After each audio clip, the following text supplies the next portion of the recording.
Campaign 2020 now, and last week we invited Senator Ed Markey onto our show to discuss his proposals to respond to the coronavirus and his campaign against Congressman Joe Kennedy in the Democratic primary. Tonight, we have Congressman Kennedy with us. Let's dive right in on the House passing this $3 trillion coronavirus relief bill. It would do a lot of things, including $1 trillion or so for state and local governments, a fund to give hazard pay to essential workers. But it has very little chance of passing in the Senate. So why pass it in the House? Because, Liam, this is an important first step in that next process. And look, I think this bill does an awful lot of good things. There's some things here I actually wish it did more of. We still, believe it or not, in the midst of a pandemic, don't have policies put in place to ensure that every single person gets access to the healthcare that they need when they need it. That's still not in there. And so there's pieces here that still need additional support. Childcare and childcare centers need additional support. There's some in there in this bill. There's not enough to make sure that we fully fill that gap as well. But what you had out of the House was a critical piece of legislation that says to the Senate, here's a framework to start with. Here's our best offer. Now, Senator McConnell, give us your feedback. And what we've heard from Senator McConnell so far is to say that he doesn't see the urgency of this moment in terms of necessity to act. Our Republicans, as you say, in Congress say they've already approved $3 trillion in economic relief, and that adding $3 trillion more to that is overkill. States are starting to reopen. Maybe we don't need this money. That's what they say. What's your response to that? Look at states like Massachusetts that are facing a $6 billion shortfall in the past 10 weeks or so, and by the end of our fiscal year ending June 30th. Look at the projections that we're confronting for the next year of about a 25% shortfall. And Liam, recognize that out of our state budget, healthcare is 40% of it. Education is another 20% of it. You're facing a 25% shortfall.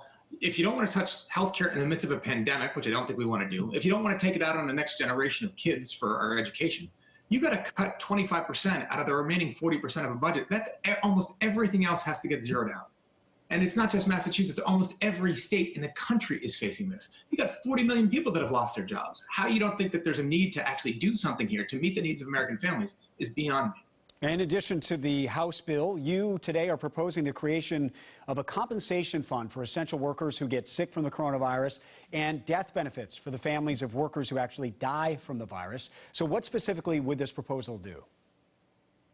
So this proposal means that if you are an essential worker and if you end up passing away because of the coronavirus, that one, there's an immediate $250,000 death benefit to you and your family. And that there's an additional benefit there for your spouse and for each child of $100,000 each.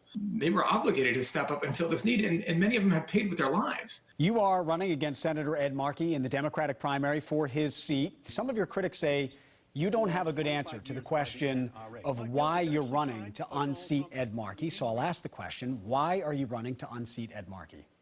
I'm running because we need stronger leadership in the United States Senate, Liam. And if I thought that 6 months ago, I think that even more so now. And the fact is that what we have seen over the course of this virus, what we've seen across our society today, is not just the impact of a novel virus that is spreading across our communities, but the consequence of 50 years of inequities that have been built up across our community. And when it comes to healthcare, when it comes to economic justice, when it comes to environmental justice, all of which are compounding and exacerbating the inequities we are seeing.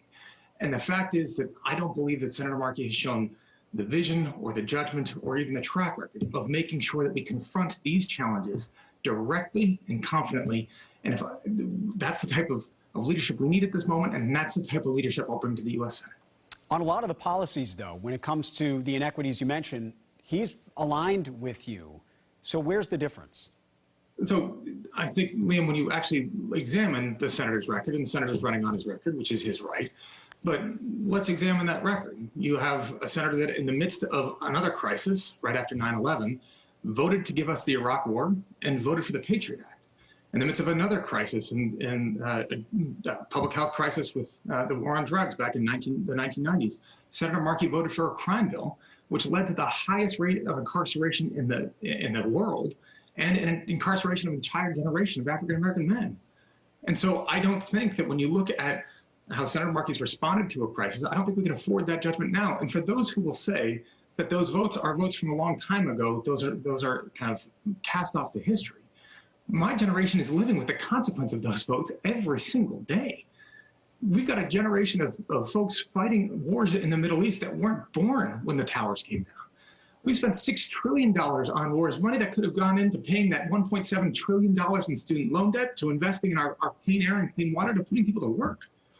We've got a younger generation of Americans that can barely afford health care, even in a state with 98% of people covered. This is the legacy of Senator Markey's, some of his votes, and the votes at a most consequential moment that have the impact of which is still coming down on the shoulders of a generation. And so, yeah, I think we can do better. Congressman Joe Kennedy, thank you for joining us. Stay healthy. Hey, you too, my friend. Take care. Appreciate it.